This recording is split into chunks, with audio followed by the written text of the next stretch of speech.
You're listening to Sip and Grow the podcast, the show where we taste awesome, delicious wines while having unfiltered conversations about our passions, experiences, struggles, entrepreneurship, and life. My name is Nicole Di Pasquale, and I'm a wine enthusiast just trying to pursue her passions and dreams while taking you on the journey with me, one episode at a time. My ultimate goal is to not only bring you wine knowledge and value, but also inspire you to enjoy your process and journey in pursuing your passions and dreams. Because guess what? The person you become while enduring the process is more important. So sit back, grab a glass, and let's sip and grow together.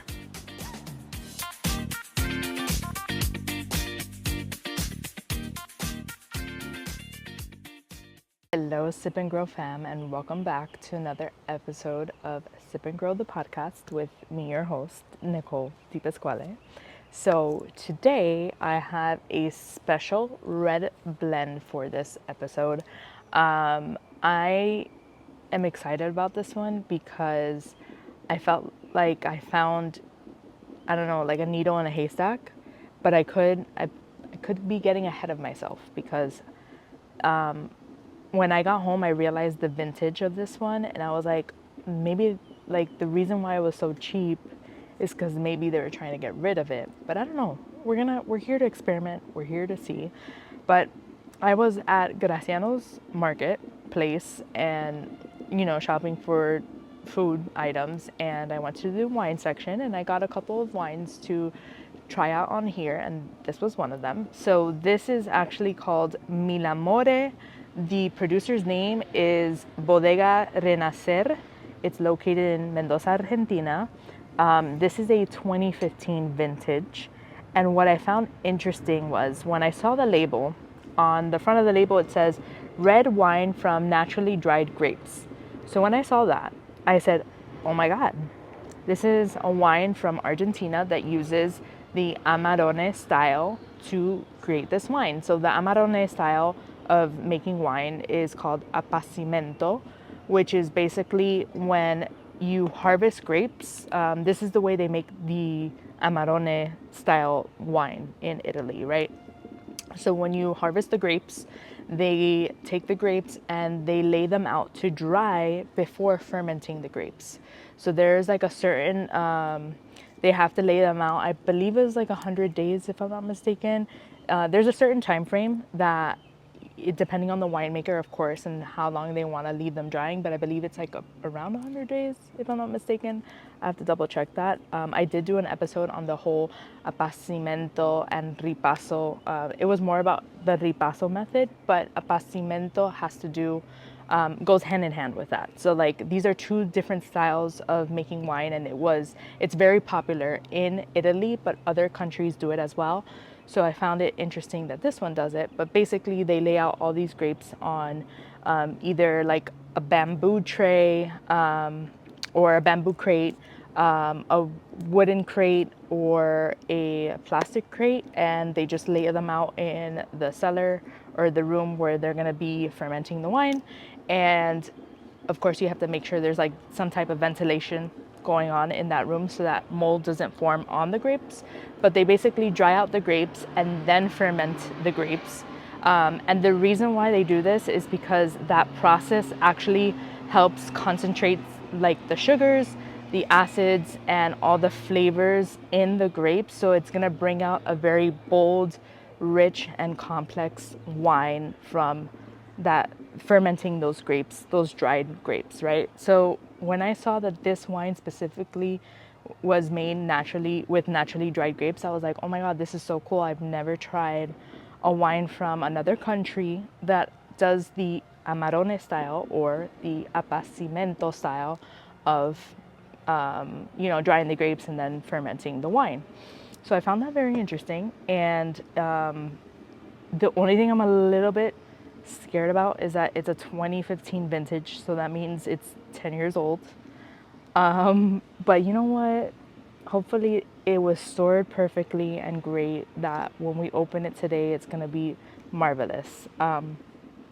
This producer also, reading into it, this producer, they are they started getting into their like sustainable practice journey in 2004, and then in 2018 is when they started like they basically converted all their wines that they produce into vegan wines, and they do a couple of other things to maintain their sustainable practice, like, you know,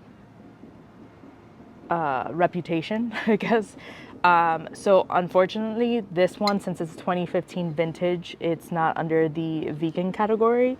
But I just found it interesting how they're doing everything in their power to each year evolve and grow as a company to, not only make sure they make really good organic vegan wines, but also to grow with the practices that they use with creating wines or cultivating the grapes and vines on the vineyards. So I really like that about them, and I'm very curious because this is a blend between Malbec, Cabernet Sauvignon, Bonarda, and Cabernet Franc. So it's about 45% Malbec, 40% Cabernet Sauvignon, 10% Bonarda, and 5% Cabernet Franc. So I'm very excited for this wine. I think we're gonna get a very, well, hopefully, if it's still good, but we're gonna get a complex wine with that. I love wines when they have like a very velvety texture. I'm curious to see how the tannins are gonna be on this one. Hopefully they have settled with the time frame that this wine has been in this bottle, so that it's not like super harsh and it's smoother. But I guess we're gonna find out together. So with that said, we're gonna open up this bad boy and see what it's about. I really, I really hope this tastes good. This cost me $30, and I was looking it up online. I think the normal price range for it is 35, so we weren't too far off. I hope it's not corked. We're gonna see. We're gonna find out together, as always, as we always do. But I don't know, I felt like this was cool. Like, I've never had a wine like this before.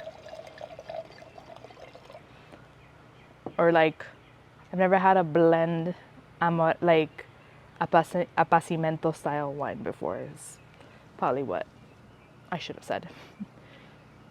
So immediately it has like that garnet ring to it, so it has that typical like I'm old and have been in this bottle for a while look to it, because it's more on the garnet red side of things versus like the deep red or the deep ruby red color that we get from like younger wines.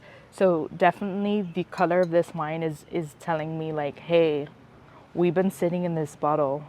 You need to drink me, because if not, I'm gonna spoil and I'm gonna go bad unless you have me in like a high-end cellar with controlled environment and temperature and moisture and all that fun stuff.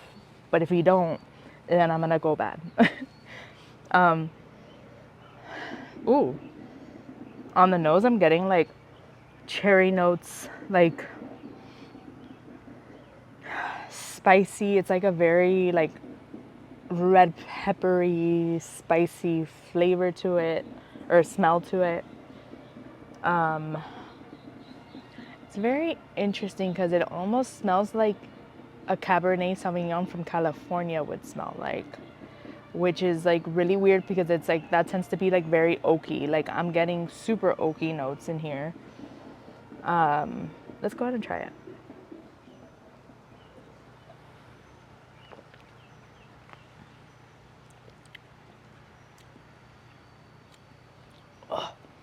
Okay. Very interesting. Cranberry notes coming through strong. I'm almost getting like cranberry notes, goji berry. I think there's someone doing fireworks. Really, right now? Makes no sense.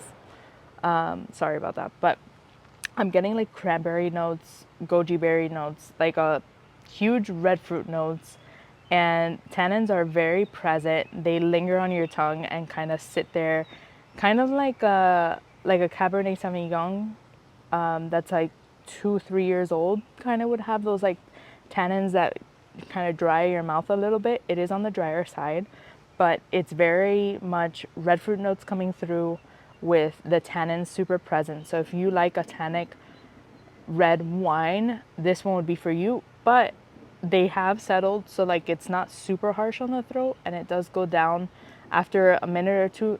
Everything goes down like smoothly, but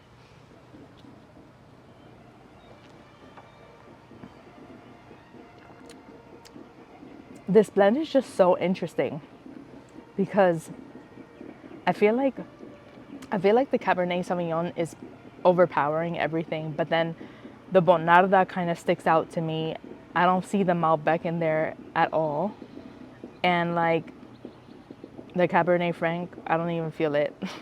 Honestly, I don't mind this wine. I just think it's a heavy, like, I think it's medium to full bodied.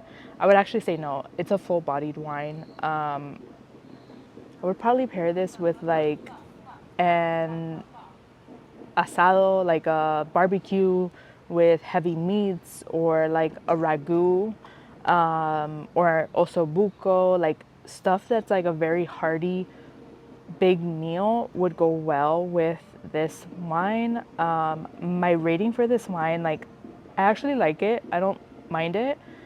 I just think like right now, since I haven't really eaten anything, I'm kind of like, oof, this is aggressive. My rating for this wine would be